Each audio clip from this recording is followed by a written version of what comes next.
Push in সীমান্ত হত্যা সহ নানা ইস্যুতে বুধবার মগবাজারে জামায়াতের কেন্দ্রীয় কার্যালয়ে সংবাদ সম্মেলন করে 11 দলীয় জোট। এতে অংশ নেন জোটের শীর্ষ নেতারা।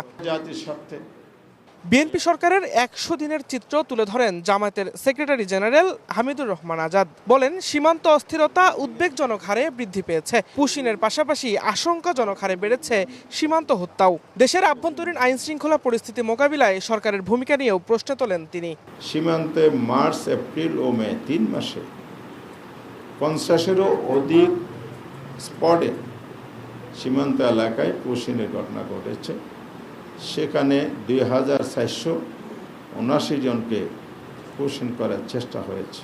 এই 100 দিন বিএনপি শাসনকালে 19 জন নিরীহ বাংলাদেশি মানুষ ভারতীয় বাহিনীর বিএসএফের গুলিতে নিহত হয়, গুলিবিদ্ধ হয়ে আহত হয়েছে 24 জন।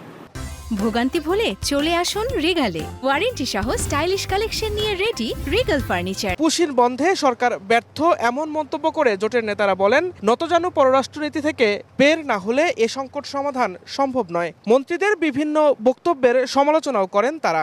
মন্ত্রীদের এই দায়িত্বশীল জায়গা থেকে যখন কথা বলবেন, সংজ্ঞায়িত করবেন, ওনাদের মনে রাখতে হবে যে উনি বাংলাদেশের ক্যাবিনেট মিনিস্টার।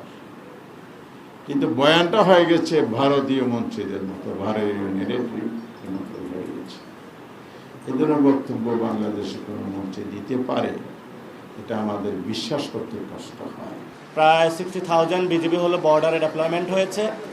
আমরা মনে করি সরকার আরও শক্তিশালী পদক্ষেপ নেবে, কারণ আমাদের বিজিবিকে যদি আমরা শক্তিশালী না করতে পারি তাহলে পুশিন রুখা আমাদের সম্ভব নয়। সংবাদ সম্মেলনে 12 জুন সীমান্তবর্তী জেলার গুরুত্বপূর্ণ পয়েন্টে প্রতিবাদ সভা ও 15 জুন রাজধানীতে সমাবেশের ঘোষণা দেয় 11 দলীয় জোট। দিন মোহাম্মদ সাব্বির, সময় সংবাদ, ঢাকা।